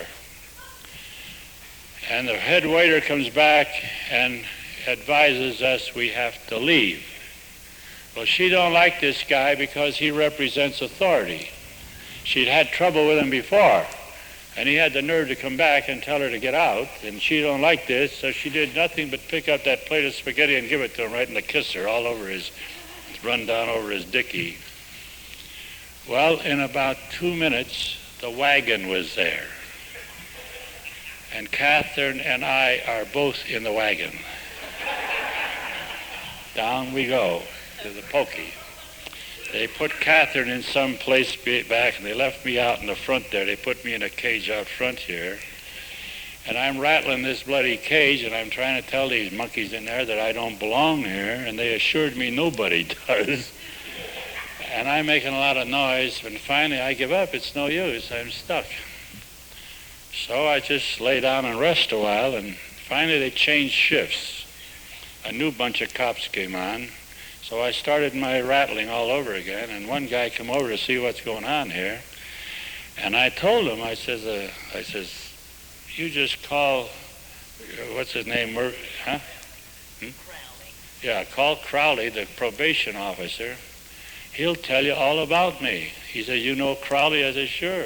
Call him and see. I don't belong in here. He'll tell you about it. So I guess he called Crowley, because they didn't even let me call anybody, if you can imagine that. So Crowley had a fit. He laughed. He thought it was the funniest thing. I get pinched with that broad. So he came down and got me out, but they kept Catherine. Well, they took Catherine away, and she was gone. I didn't see any more of Catherine for some time. Month or so. I'm walking up to the drugstore again. This is a dangerous place for me to walk. And here comes Catherine again. And if anything, she's drunker than she was the other time. I said, Catherine, you just got out. They'll go right back in again. Let's get off the street. Let's go home. She said, okay. I said, we don't eat today, Catherine. Okay. Now, she was so bad that I was afraid to cross Euclid Avenue with her, so I took her up to 82nd Street where there was a light up there, a traffic light, where I could cross in some semblance of safety with her. And I'll never forget that corner. There's a Unitarian church on one side and a Jewish temple across the street. And I'm waiting for this light with Catherine, and all of a sudden she feels the call of nature. And don't you know, she squats right there. And I'm standing there holding her hand. And she's rocking around. This would make a good movie. You know, it's high noon and all the people, there's 1,000 people walking around the street there. And a lot of interested passers-by stop. And she has a word with them. They have a word. And as it goes on, there's a crowd coming around pretty soon. You don't know what's coming next. That damn wagon showed up again. Down we go. And I'm in that place again. So I can't get any place with these birds. Same dummies in there. So I wait till 3:30 or whenever it was when the new crop came on. And this guy saw me. I thought he'd have a hemorrhage laughing. So Crowley, he called Crowley. Somebody had to get me out. They wouldn't let me out. So Crowley had fits when I get caught twice with that crazy broad. So I got out, but they took Catherine again. So between Mooney and Crowley and the judge, I told him there's no way this girl's ever going to live unless she's put away for a long period of time. She can't possibly exist. She's going to die this way. I recommended that they give her a sentence as a habitual, give her a year and a day. And the judge did. He gave her a year and a day. Well, I know Catherine knew I had a hand in this, so I dare not go around to see her because, oh boy. But I knew someday I'd have to. So one day the matron called me and told me Catherine wants to see me. So I went down to the dime store and bought her some gumdrops and some stink water and some talcum powder and some cigarettes. I think I invested 60 cents in her, which was a big investment for me. And I had them in a bag, and I headed out there 18 miles to Warrensville. And man, when I went in there, the air got blue. I'm telling you, that girl could swear. I never heard this going on. This was all directed at me this time. And she went on and on. There's nothing I could do but wait till she run down. All she wants is out of there. I says, Catherine, you're not leaving here. You're staying a year and a day. Of course, then the balloon goes up again, you know. Oh, it was something. So finally, after the second tantrum she had, they had a little thing I could put this thing through and give it to her. And she accepted my little peace offering. And I went out to see that crazy woman every week. The whole year she was out there. And after I went a few times, she quit hollering about getting out. She knew she wasn't going to get out. But here's the end of the story, as Paul Harvey says. That gal, they put her in the hospital ward out there and got her cleaned up. That girl probably had everything from dandruff to fallen arches, the kind of life she was living, you know. And they didn't have those wonder drugs like they have today. But they cleaned her up. And she started getting some meat on her bones. And she stayed there for her whole year. And when she got ready to go, Mooney and I went out to pick her up. And we brought her in. And Mooney got her a room way out by Euclid Beach Park, away from all the places she'd been before, living with some old bohemian people who knew nothing about alcoholics. And he got her a job on one of the Cleveland's bathing beaches as a lifeguard. She could swim like a fish. She worked there all year till Labor Day when the beach closed. And Mooney got her a job at one of the hotels as a room clerk. And she went to night school and took a refresher course in her typing and shorthand, which she knew something about. And she got a job as a secretary. She saved her money That girl was the tightest person I ever saw in my life. I've often said she wouldn't spend a dime to see the original crucifixion. But she was saving her money for a purpose. Finally, she went into the real estate business and she became a very wealthy woman. I tried to take her to a meeting one night and the women threw her out. They wouldn't have her. I took her to a meeting up at that home at Goldrick's home. The women wouldn't have her in there. But I took her to some picnics and places where she didn't have any identity. But she went back into her church. She was Irish, she was Catholic. She hadn't been in a church in a long time. But an odd thing, she was very good with kids. And she worked with young people and with kids in that church. And that's what she dedicated her time to, working with these kids. She was very good at it.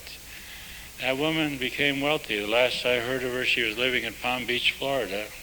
Still single, still waiting for me. That girl taught me something that no one could have taught me. They used to say in those days, if a woman goes a certain way down, there's no coming back. She refuted all that stuff. Nobody in my experience has ever gone near as low as that girl had been. And she made it. She never had a drink the rest of her life. Well, I could just stand here and tell you all kinds of things about these. I want to tell you one thing about what happened, the first banquet we ever had in AA. We have a lot of them now. You have them every place. Back in 1941, so I went out and made arrangements with the Lakeshore Hotel, which would take care of a couple hundred people, and was going to have there Doc, Bill, Henrietta Seiberling, who introduced the two of them, and Bill Dotson, the first man, and Wally Gillum, who used to take drunks into his house and shake them out. And I was the MC. First thing I know, that Lakeshore Hotel can't handle it. So we had to cancel those reservations and go down and get reservations at Statler downtown. We had our first banquet at the Statler Hotel. We had 989 people at this banquet. There was a couple hundred came after the banquet just to hear the speakers. Bill was there, Doc was there, Henrietta Seiberling, and Bill Dotson, Wally Gillum, and as I say, I was the MC. That was some party. The banquet at the Statler Hotel was $1.25. That was in 1941. And I had bouquets, had, what do you call those? I had boutonnieres for the ushers, and I had the ushers mix everybody up. The Canton people couldn't stay with Canton people, Akron people couldn't stay, mixed them all up. And we had corsages for all the ladies up on the dais there. And when we finished that banquet at $1.25, we had $7 left over. How do you like them apples? And that was some banquet. Those were some of the things that happened in the early days. I could stand here all night and tell you about some of these experiences. I don't know if you're interested in them or not, but you ought to. But I'll save some of it for tomorrow. We have a lot of things to talk about tomorrow. But I just wanted to get into the beginnings of AA tonight and let you all realize what wonderful thing you belong to and you are a part of and what your responsibility is. Because you and I have a responsibility. Because you and I, as I said before, are the only persons who can fix rummies. And let's confine our activities to rummies. Let's not try to fix the whole world. We have all we can pray over to take care of alcoholics. There are facilities for these other people. Let them go to those facilities and let you and I spend our time and our effort, our experience with the people we can work with best. I'm a great believer in planting where your seed has a chance to grow. And you and I can plant seeds among alcoholics and they will grow. It's been nice talking to you. I don't know how long I've talked. I'm glad he ran out of tape. This is nothing unusual. It's only been a couple hours, so that's easy. Anybody a little behind hurting? Well, we'll close it up for now, and God bless all of you, and we'll get together sometime tomorrow. Thank you.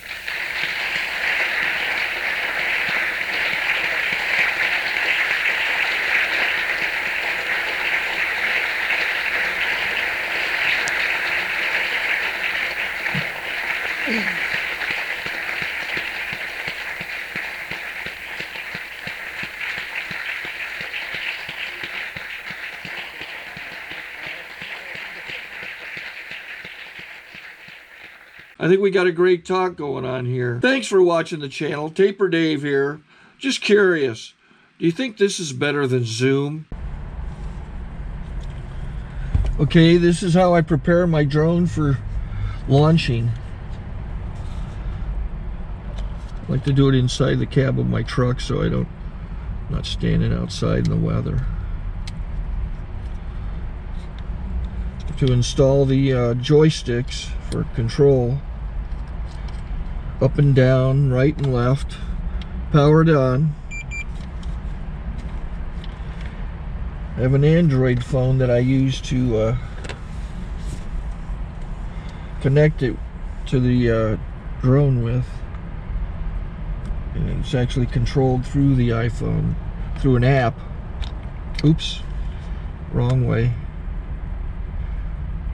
It's actually controlled through the iPhone, or through this Android phone, through the app. It's actually controlled through the Android phone, through an app, and you connect it through this short connection right here.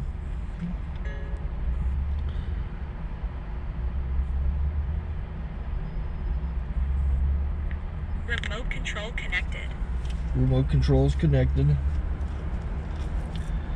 So I pull out the drone. I have to extend the legs. Long legs extended first, then the short legs. Remove the gimbal protector. Set that aside, then power it on one short burst, then one long burst.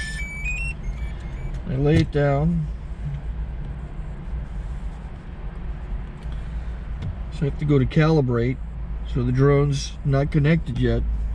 It shows you here as this drone gets disconnected, even though the remote's powered on. So the drone has to establish it's connected. So I go into the app to calibration mode. First I'll calibrate the remote controller. Start calibration. Out, in,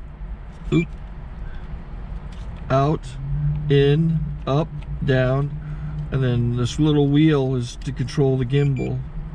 So it's calibrated. Go to gimbal calibration, start calibration, and then it calibrates the gimbal. And if that shows up, the gimbal's moving all over the place. Changes, you can see it on the video. And I'm calibrated to take off. It's acquired 7 satellites at the moment. There are 26 satellites up in the sky, which it has to acquire before you can take off. So it's connected. It's got enough satellites. This is white. I can go to press this little arrow button, swipe right to take off, and it would start the motors if I slid this to the right. But I'll wait till I get outside. Don't want to do it inside.